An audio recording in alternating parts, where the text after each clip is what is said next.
Before we get into the video, could everyone please subscribe to my Endless Diary Tales channel? Thank you so much. I had lost so much blood that I felt weightless, as if I were floating in a daze. I thought I saw my mom, or maybe just the version of her I'd always imagined. She had also died from excessive bleeding when giving birth to me. It really felt like some kind of cursed cycle, a destined repetition. At the brink of death, I used my last breath to plead with my former best friend, Emily, who now stood proudly as the wife and concubine of the man I loved. I begged her, "Please just let me see my children. Let me see the babies I gave my life to bring into this world. Just once, just one look." Emily laughed arrogantly. "Your children? Once you're gone, they'll be mine. A pathetic woman like you, crawling out of some poor backwoods county. How dare you touch my man? How dare you give birth to the Lynn family's children?" I died with my eyes open. It felt like I heard my babies crying, or maybe it was the doctor recording my time of death, sighing as he noted there was enough blood in the bank and this family clearly isn't lacking money. Why did they just give up on saving her? When I opened my eyes again, I was surrounded by camera flashes. The dizziness lasted for a while. My aunt tapped me gently and said, "Zoe, are you out of your mind with joy? The reporters are asking how it feels to be admitted into Peking University as the national top scorer. Don't you want to share some advice with your juniors?" That's when I realized I had been reborn, and it was the exact day I received my acceptance letter from Peking University. This was the brightest day of my entire 18 years. I was surrounded by school officials, interviewed by journalists, celebrated by younger students, but it was also the day that sealed my fate 12 years later, because on this day, I met Emily for the first time. Sure enough, just like in my past life, Emily and her father, Mr. Sullivan, walked in the very next second.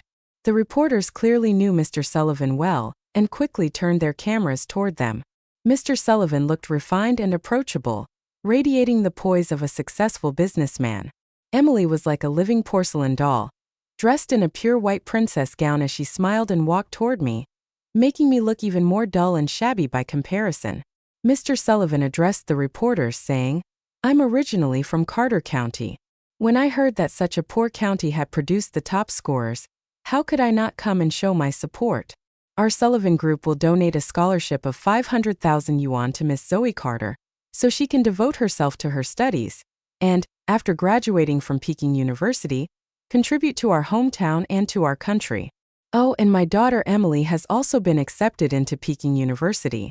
The two of you will be classmates now, so please get along and grow together. Don't bring shame to Carter County." That's exactly how it had gone before. With 500,000 yuan, Mr. Sullivan tied me to Emily under the name of friendship. I had been grateful for the Sullivan family's help, and throughout. In college, I worked hard and never complained. I played the part of Emily's best friend, but in reality, I was just her lackey. Emily had grown up as childhood friends with the twin brothers next door, Andrew and Eric Lynn. They were inseparable. Naturally, I was pulled into their little circle. After Emily started dating Andrew, she encouraged me to get together with Eric. Later, the two of us, best friends, both married into the Lynn family and became sisters-in-law. It wasn't until I died on that delivery bed that I finally realized that from the very beginning, I had only ever been part of their twisted three-way game. I was chosen to be their scapegoat, their surrogate. Unlike in my past life, this time I stayed calm, faced the cameras, and responded with composure. "Thank you, Mr. Sullivan, for your generous support and your deep care for our hometown. After the college entrance exam, I've been working as a tutor. I'll have enough saved up to cover my tuition and living expenses before school begins. I'd like to redirect the 500,000 yuan scholarship and ask Mr. Sullivan to donate it to my high school instead. Many of my classmates have had to drop out due to poverty. Too many of them have given up their education to work and support their families. I hope they'll have the chance to change their destinies too." The high school principal couldn't stop smiling. Miss Carter isn't just academically outstanding. She's also morally exceptional. Even after graduation, she still thinks of her alma mater and her younger schoolmates. Seeing things go beyond his expectations, Mr. Sullivan's gracious, unshaken expression finally cracked, though he quickly composed himself. He then turned to the principal and said, "Miss Carter clearly has great vision and a noble heart. In that case, I'll commit to donating 500,000 yuan every year to support students in need. Please, principal, arrange for the funds to help impoverished students. I hope Carter County will continue to produce talents for the future. The school officials offered their thanks repeatedly. The reporters were absolutely thrilled.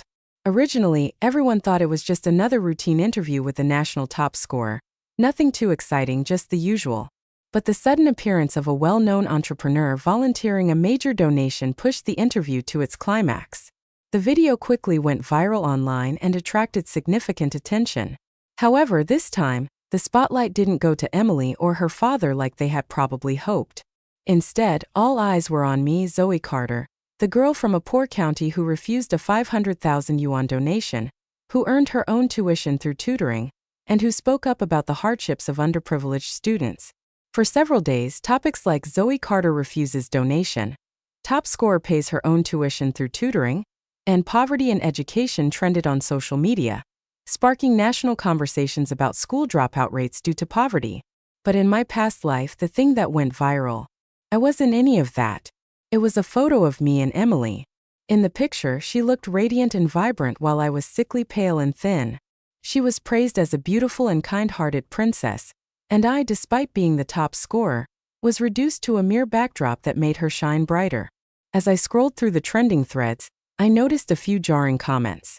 Emily got into Peking University through a recommendation based on her rhythmic gymnastics specialty. That's nothing compared to Zoe Carter, who scored her way in from a poor rural county. Totally different league. Another post pointed out that cute dress Emily wore. It's a summer release from Tia that goes for 288,000 yuan. Must be nice to be a spoiled princess raised by a capitalist tycoon.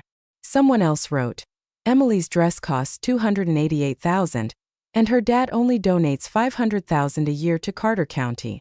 Couldn't he just skip a few dresses and help more students? Of course, not everyone agreed. He's not obligated to donate at all. He chose to. What's with this?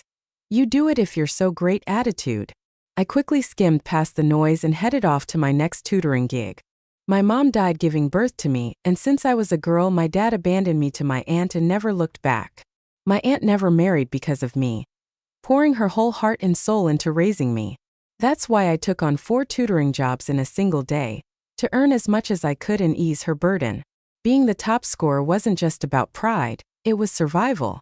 After school started, I thought turning down the Sullivan family's 500,000 yuan would mean I'd never cross paths with Emily again.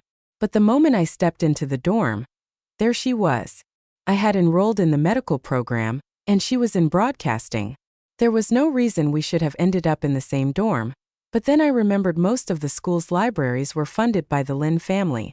If Emily wanted to arrange a dorm assignment, it would have taken just one word. If fate insisted on entangling us again, I had nothing to fear. After all, in this life, I hadn't accepted a single cent from the Sullivan family. Emily walked up to me with a warm smile and linked her arm through mine. Zoe, what a coincidence. We're in the same dorm. I guess we're going to be best friends. Emily had the look of the classic delicate sweetheart, the kind of face that instantly won affection. In my past life, it was that gentle smile that lured me into her trap step by step without me ever realizing. But this time, I had returned with the memories of my former life. I quietly pulled my arm away and said, Sorry, I was just moving my luggage. My clothes are dusty. I wouldn't want to mess up your pretty little dress. A flash of annoyance crossed Emily's face, gone as quickly as it came. She quietly stepped back. One by one, the other girls in the room introduced themselves just like in my previous life. One of them, Sean, was a journalism major, and the other, Chloe, was studying business management. Although I hadn't interacted, I had interacted with them much before I knew they were both upright, hardworking girls. Emily suggested we take a group photo to commemorate the start of our college life. We tried to refuse, but she insisted, so the 4 of us ended up taking one together. Then, of course, she eagerly created a group chat and shared the photo there. As I stared at the picture, I was struck by something strange. We all looked vaguely similar. Our eyes, our facial features, there was a subtle resemblance among the 4 of us, but Emily was clearly the most refined, the most striking. Suspicious, I started quietly looking into Sean's and Chloe's backgrounds. Sean's father worked for the Sullivan Group, Chloe's mother worked at the Lynn Corporation, and I was the charity case from a poor province that the Sullivan family had once offered to sponsor. The three of us all had some connection to Emily. We were all top scorers. A bold, disturbing theory began to take shape in my mind. Could it be that the three of us were all part of some twisted plan? High IQ pregnancy tools Emily had been preparing in advance. In my past life, it was only after I got close to them that I found out when the twin brothers from the Lynn family were 6 years old. They were playing in a park when they were kidnapped. Emily was there too, also 6 at the time. Despite her age, she didn't hesitate to step in and try to save them. Unfortunately, in the struggle, one of the kidnappers stabbed her in the abdomen, and as a result, she lost the ability to have children. The Lynn family, deeply moved by Emily's bravery, responded with unwavering support for the Sullivan family's business ventures. That was what helped Mr. Sullivan rise and become a new star in the business world. From then on, the Lynn twins were inseparable from Emily. Their bond ran deep. Mrs. Lynn even promised that even if Emily couldn't bear children, as long as she was willing, she would be the only candidate to take over the Lynn family's legacy. But powerful families need heirs, and childbearing eventually became a pressing issue. Of course, both the Lynn and Sullivan families had enough money and resources to find surrogates, but finding someone with both looks and qualifications to match was harder. What could be better than a top scorer from a prestigious school, one who could be wooed under the guise of love and willingly give her whole body and soul? Wasn't that much more interesting? And when she eventually got discarded, they could even scold her for daring to dream of marrying into a wealthy family. Among us, I was the poorest, the one most starved for love, naturally the easiest to manipulate. I couldn't help but draw in a sharp breath. The sweet, innocent smile on Emily's face now gradually blurred into the vicious, twisted expression I had seen at the moment of my death in my past life. When classes officially began, I tried to avoid Emily at all costs. I got up early, stayed out late, and spent every free moment in the library.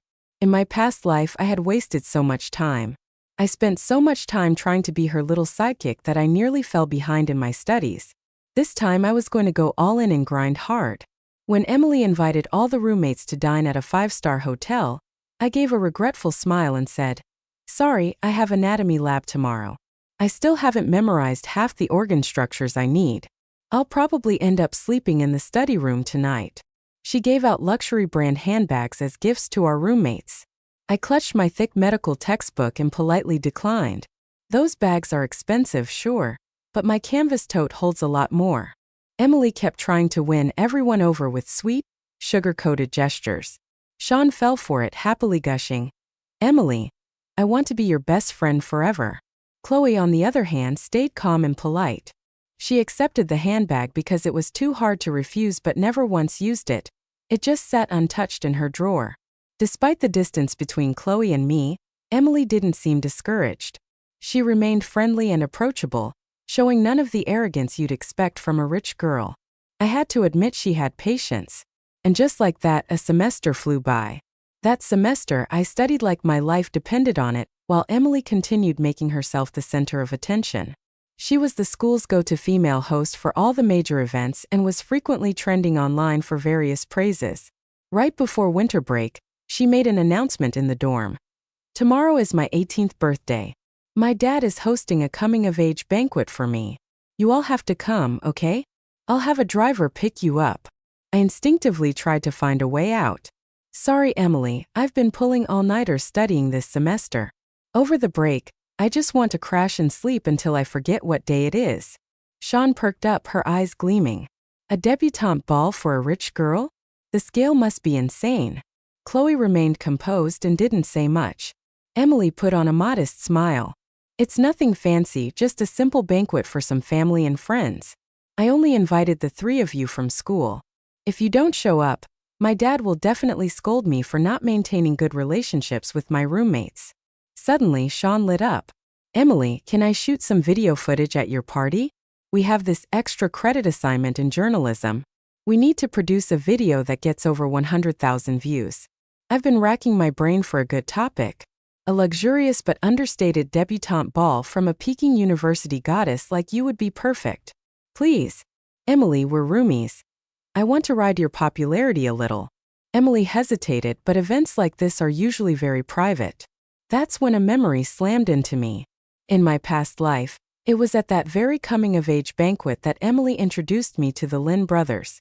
It was there, in front of everyone, that Andrew Lynn publicly confessed his love to her. After that, Eric Lynn began his pursuit of me. Even though Sean had been briefly dazzled by Emily's glamour and charm, I knew she wasn't someone who would completely lose herself in vanity. I still wanted to wake her up to pull her back before it was too late. So I changed my tone and said, Emily's dad is a well-known philanthropist.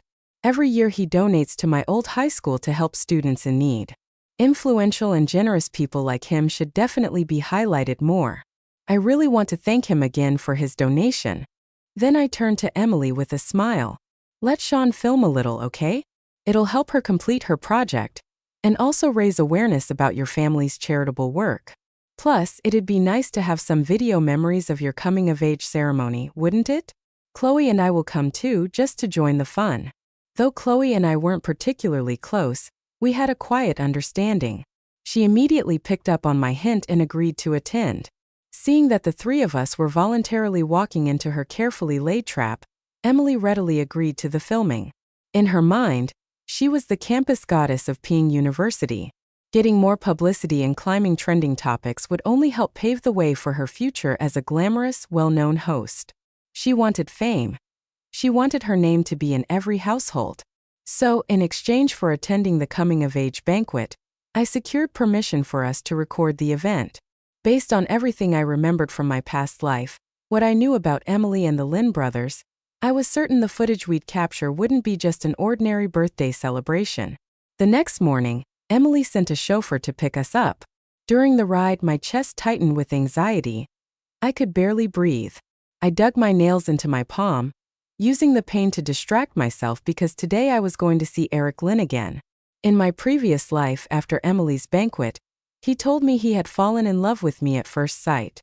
He began to pursue me relentlessly, crashing into my world with a force I couldn't resist. He waited outside my dorm for hours with a bouquet of red roses, refusing to leave until I showed up. He went to the library again and again just to catch a glimpse of me, even sketching my profile in the margins of his notebook.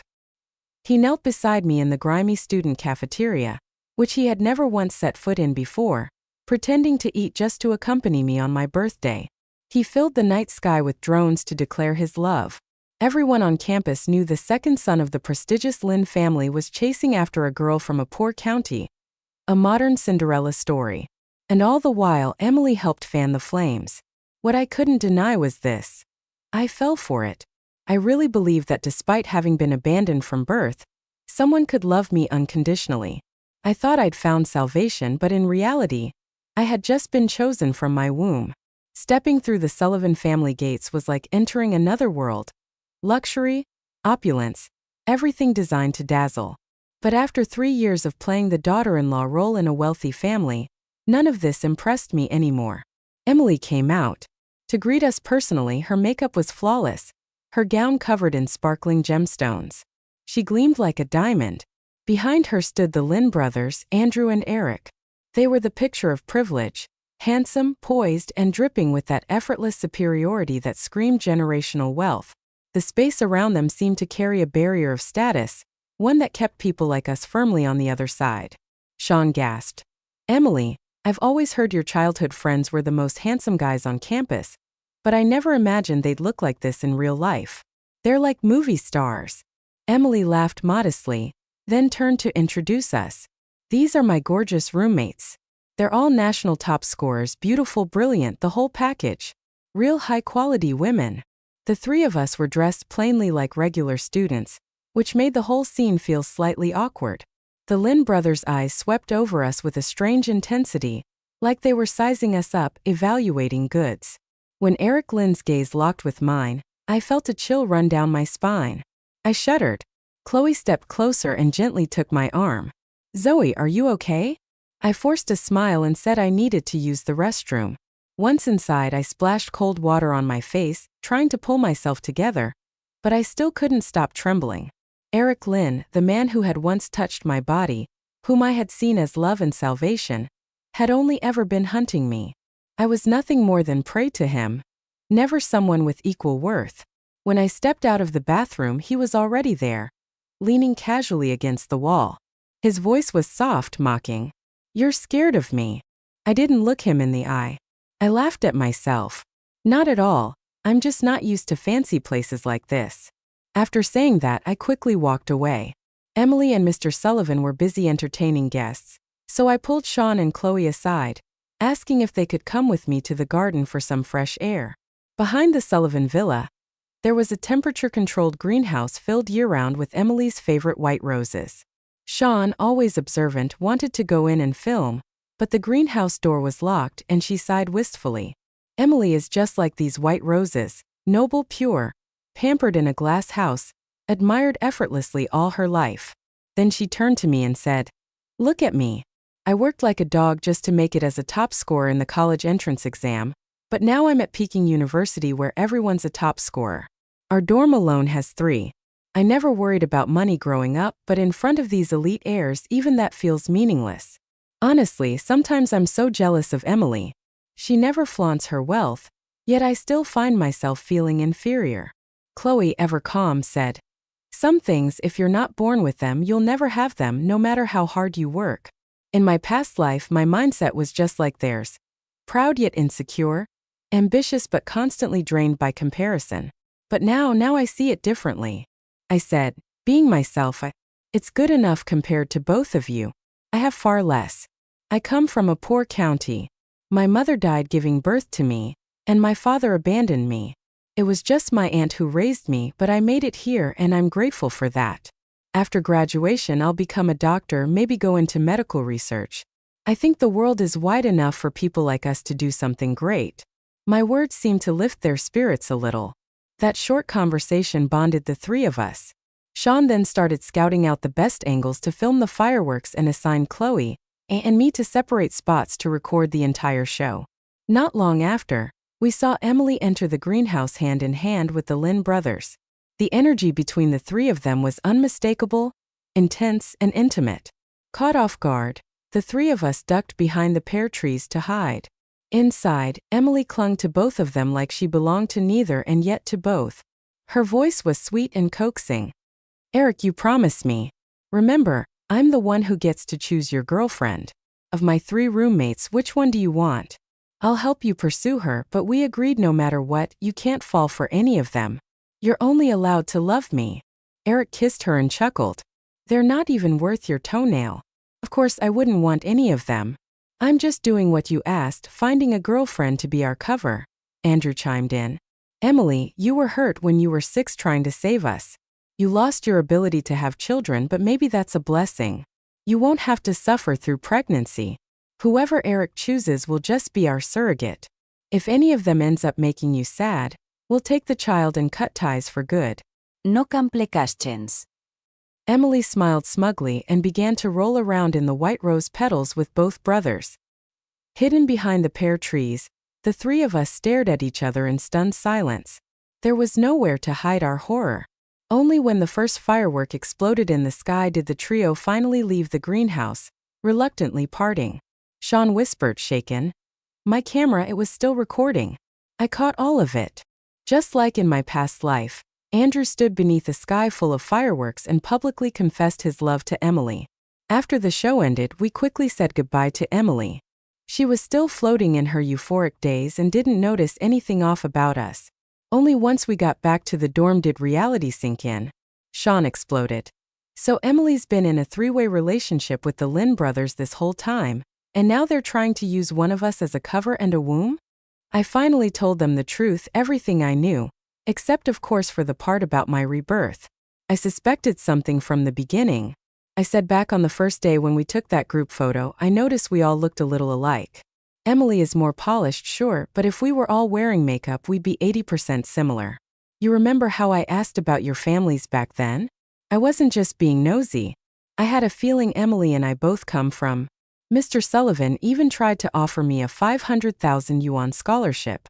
I turned it down. Then I looked at Sean. "Your dad works for the Sullivan Group, right? Chloe, your mom works for the Lin Corporation.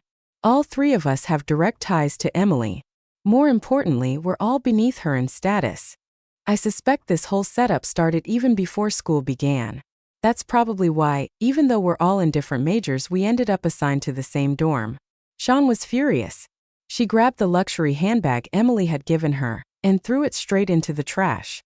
"I'm going to upload that video," she said, shaking with anger. "Expose the disgusting truth about the three of them. We may know the truth and avoid their trap. But what about the next girl and the one after that? You heard what Andrew said. Take the baby, leave the mother. Do you think the next person they choose will be any luckier?" Chloe quickly tried to stop her. "Don't be impulsive. If this goes public, what about your dad's job? Do you really want to go up against both the Sullivans and the Lynns? Do you know what you're up against? You'll ruin your own future. You're fighting a losing battle." The room went quiet. After a long pause, I finally said, "Taking them down might be difficult, but avoiding the trap is still in our hands. As long as we reject Eric Lynn's advances, we won't be drawn in that much. At least we can control that." The next day, when Emily returned to the dorm, she casually started testing our reactions to Eric. Sean waved her off with a photo of herself cheek to cheek with her cousin. "Actually," she said, "I already have a boyfriend. We were classmates in high school, and he's at a neighboring college. That weekend I didn't come back. I was with him." That excuse couldn't be used twice. Chloe had no choice but to dodge vaguely. "Eric and I are from completely different worlds. Honestly, if it weren't for your birthday party, Emily, I would have never had a chance to meet someone like him." I echoed her tone. "Emily, you and Eric are perfect together. Seeing you two side by side feels like a billionaire romance novel come to life. It's a shame you're an only child. If you had a twin sister, maybe she and Eric would have made a great match." Maybe it was our indifferent responses, but for the next several days, nothing happened. Eric didn't pull any of his grand romantic stunts like he had in my past life. After all, he was the treasured second son of the Lynn family. If he were to make a dramatic public confession and get rejected, it would be humiliating. But then came the blow I wasn't prepared for. As winter break approached, I felt a bit more relaxed, though I still kept up my routine of studying at the library every day. That afternoon, as I stepped out of the library, a middle-aged man around 40 suddenly blocked my path. He shouted, "Zoe, I'm your father. I heard you got into Peking University, so I borrowed money to come see you." People were already starting to glance our way. The man grabbed my arm tightly. His voice getting louder. "I owed a lot of money and the debt collectors were after me. I needed someone to co-sign for me. Of everyone I knew, you were the most successful top scorer at Peking University. Please help your father, you have to save me." I tried to pull away, but he gripped me too tightly. A crowd had started to gather, and I found myself stuck in the middle of an ugly public scene, mortified beyond belief. This hadn't happened in my past life. Confused and humiliated, I searched the crowd and then I saw him. Eric Lynn standing near the back, watching. A guy like him, a rich second-generation heir, would never come to the library of his own accord. That's when it hit me. This whole thing was staged. Emily had orchestrated it. A damsel in distress scene scripted to win me over with a dramatic rescue. When Eric realized I had spotted him, he stepped forward through the crowd and stood protectively by my side. "Zoe's my friend," he said calmly. "If it's money you need, you came to the wrong place. The Lynn family doesn't lack money, and this entire library was donated by us." He turned to the man. "How much do you owe? I'll pay it." The man claiming to be my father immediately let go of me and turned to Eric with a look of fake gratitude. "You'll help me? Are you Zoe's friend or her boyfriend?" The man asked Eric loudly. "I owe 500,000 yuan. Compared to donating an entire library, that's just pocket change. If Zoe has such a rich and generous boyfriend, then our Jiao family is truly blessed." "Jiao family? When I was born, my mother died in childbirth and this man abandoned me. His name isn't even on my birth certificate. In my hometown, boys are valued over girls, and a marriage certificate could only be issued if a son was born, which meant legally speaking, my mother and this man were never officially married. My household registration had always been under my grandmother's family, not his. So, in legal terms, I had no relation to this man at all." Eric took out his phone, ready to call his butler and send over 500,000 in cash. Quickly stopped him. I know you're trying to help, but I don't need it. Not from a man like this. Giving him money will only feed his greed. It won't solve anything. I immediately dialed 110. Hello, officer. I'm a student at Peking University. Someone is impersonating my father and trying to extort 500,000 yuan from me. The man lunged forward, trying to grab my phone. I let myself fall to the ground in the scuffle, scraping my face and drawing blood. Holding the phone, I cried out, "Officer, please help me. He's getting violent." Students nearby called security, who rushed over and pulled him away from me. I then called my academic advisor and begged her to come. She was a middle-aged woman, always known for being fair and just. I trusted her deeply. The police and my advisor arrived quickly. The officers checked the man's ID. His name was Qian Xiao, a known credit defaulter with multiple prior detentions for gambling and fighting. I collapsed into my advisor's arms, sobbing, "Please help me. His surname is Xiao, mine is Carter. How could he possibly be my father?" Right away, he asked me for 500,000 yuan. I just turned 18. I earned my tuition and living expenses through part-time jobs over the summer. I don't have that kind of money. The police and my advisor reviewed the information and confirmed that there was no legal relationship between me and the man. The matter could have ended there, but then Eric suddenly spoke up. "If you want proof, you can do a paternity test, I'll pay for it." I immediately raised my voice. "I refuse. He's the one claiming to be my father. He should provide official documentation. If anyone can just show up and say they're my dad and force me to do a DNA test, what kind of world would that be? Officer, does the law allow people to force others to undergo a paternity test?" The officer stepped in to explain. "No, a paternity test must be voluntary on both sides. Any unilateral test is not legally recognized." I finally felt a sense of relief. My advisor took me to the police station to formally explain my family background and filed a report accusing Chang Xiao of public disturbance and harassment. After everything was resolved, she gently comforted me. "Zoe, you've been through a lot. Whether that man is your biological father or not, he will no longer affect your life. If you ever run into any problems, don't hesitate to come to me. I'll do everything I can to help." Tears welled in my eyes as I hugged her. "Thank you, Professor. Besides my aunt, you're the kindest adult I've ever had in my life."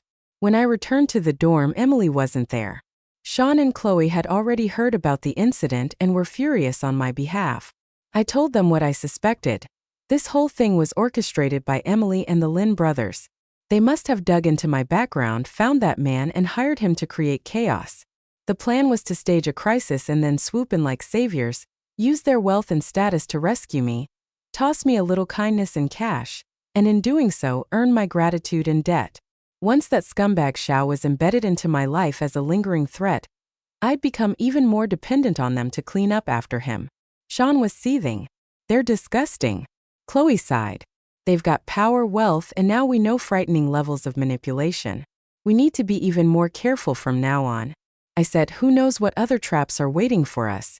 After the storm passed, the holiday break arrived.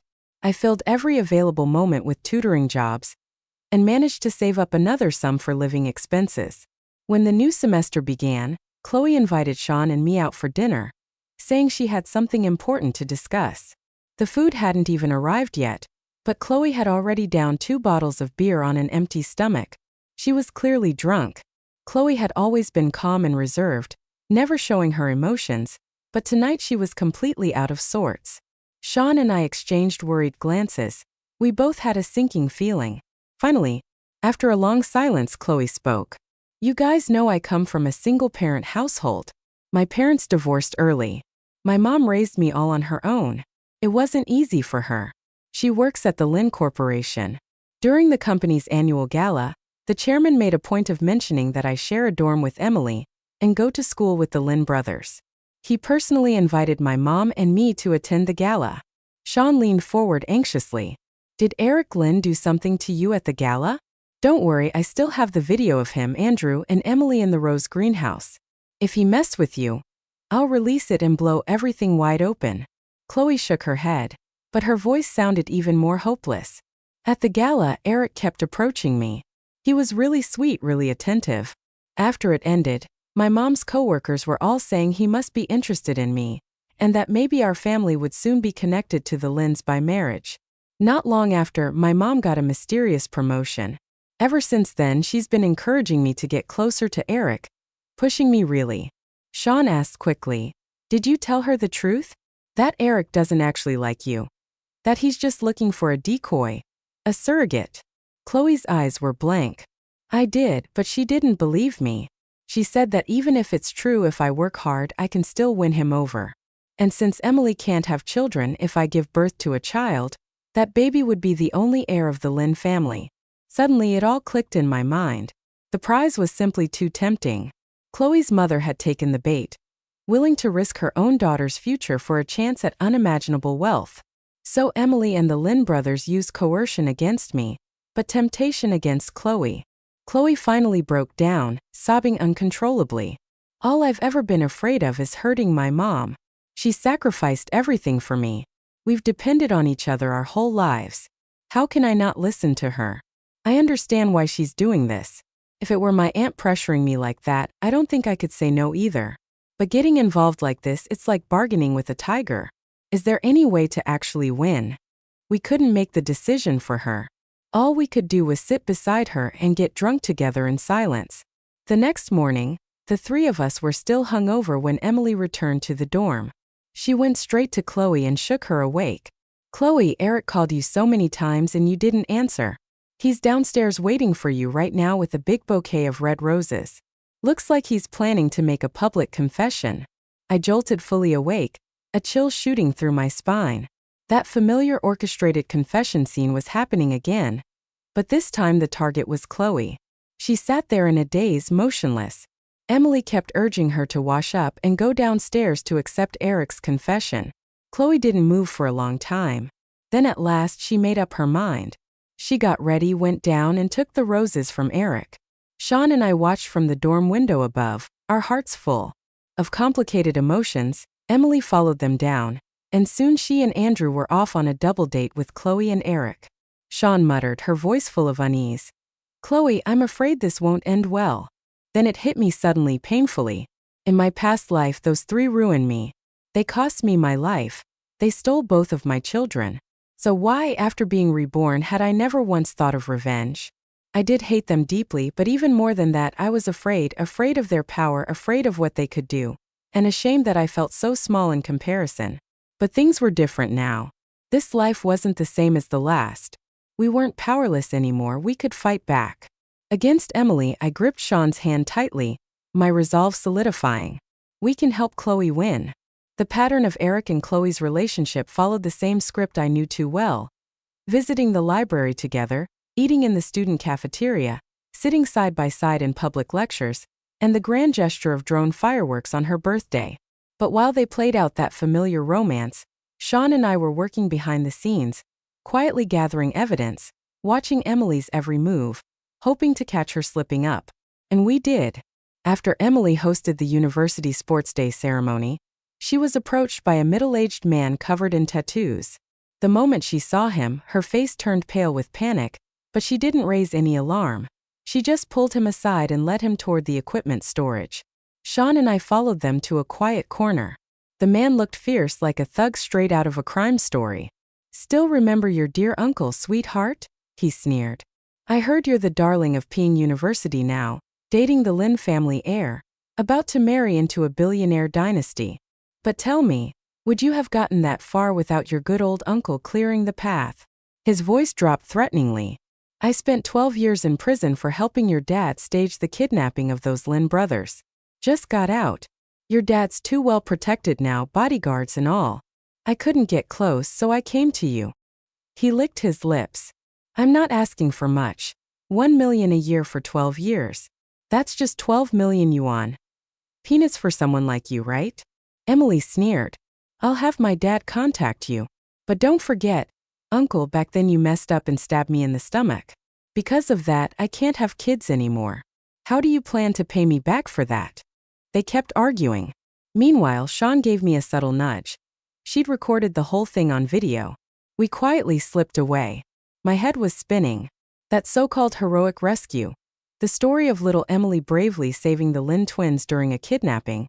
It was all a lie. The kidnapping itself was orchestrated by Mr. Sullivan, Emily's father. That so-called bravery was nothing but a carefully staged scene to gain favor with the Lynns. Emily was never a child heroine. She was a pawn in her father's scheme to climb the social ladder. If the Lynn family ever found out the truth, what would happen? They do. We showed the video to Chloe. She was calm but firm. "Not yet," she said. "We don't have enough leverage to negotiate with the Lynns." "Not yet." I looked at her and with perfect understanding asked, "The baby?" She nodded. So we waited. We let Emily keep playing the part of the glorious campus goddess for a little while longer. By the time Sean and Chloe graduated, my journey was only halfway through. As a med student in a combined undergrad-grad program, I still had years ahead of me. By then, Sean had become a short video influencer with over 10 million followers across the internet. Chloe, meanwhile, was pregnant. The three of us looked at one another and smiled.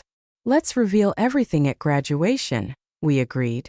On graduation day, Emily went on stage as the university's outstanding graduate. She was radiant, more stunning than ever. The pink diamond jewelry she wore reportedly cost tens of millions. A gift from Andrew Lynn, her engagement present. She had signed with a major TV network and was engaged to a top-tier heir. She was riding higher than ever. That's when Chloe handed both videos to the Lynn parents. Their faces darkened on the spot. Without saying a word, they left the ceremony, taking both Andrew and Eric with them. Chloe followed them out, but before leaving, she turned back to give Sean and me a reassuring look. Very soon, Mr. Sullivan was arrested for orchestrating and facilitating a kidnapping. He insisted that Emily had been just 6 years old at the time and knew nothing about it, but the Lynn Corporation fully absorbed the Sullivan Group, erasing their influence overnight. Emily was no longer the golden daughter of a wealthy family. Surprisingly, Andrew Lynn still insisted on honoring the engagement, but according to Chloe, things between Emily and the Lynn brothers had become twisted. A volatile mix of love and resentment. The so-called harmony of their childhood trio was gone. Once Emily had been the goddess who saved their lives, but now, even though her fangs had been revealed, it was hard to erase the bond of so many years spent side by side. In the end, it was a bond too deep to easily sever, but emotionally the dynamics had shifted completely. Emily's mental state began to unravel, revealing signs of obsession and instability. The more reckless the trio's behavior became, the more the Lynn family lost trust in the brothers. In their place, Chloe gradually earned the family's favor. Ironically, Emily and Chloe were married into the Lynn family on the same day, but now the roles of winner and loser had completely reversed. With her mother by her side throughout her pregnancy, Chloe gave birth to healthy twins, a boy and a girl. Beaming, she said to Sean and me, "My babies have to call you two their godmothers." In my past life, I never got to see my own children, but looking at those two smiling faces, I couldn't help but feel as if somehow they had come back to me. I reached out and playfully tapped their little hands. "Hello, little ones. I'm your godmother." Chloe put her professional skills to good use, working alongside her mother inside the Lynn Corporation. Together, they gained real authority and shares in the company. Chloe, now a bona fide wealthy woman, generously invested in a media company, putting Sean in charge. Sean had full creative freedom to run the operation however she liked. Chloe also insisted on giving me a large sum as a thank you gift, but I was still buried in med school, barely had time to breathe, much less spend money. Then I thought back to the day I first saw Emily again after being reborn. It was the day Mr. Sullivan tried to offer me 500,000 yuan as a scholarship. That money had marked a turning point in both my past and current life. I looked at Chloe and said, "Mr. Sullivan used to donate 500,000 yuan every year to my high school to help students from poor families stay in school. Now that he's in prison, those funds have probably stopped. If you're in a position to do so, maybe you could pick up where he left off. That money is life-changing for students in Carter County."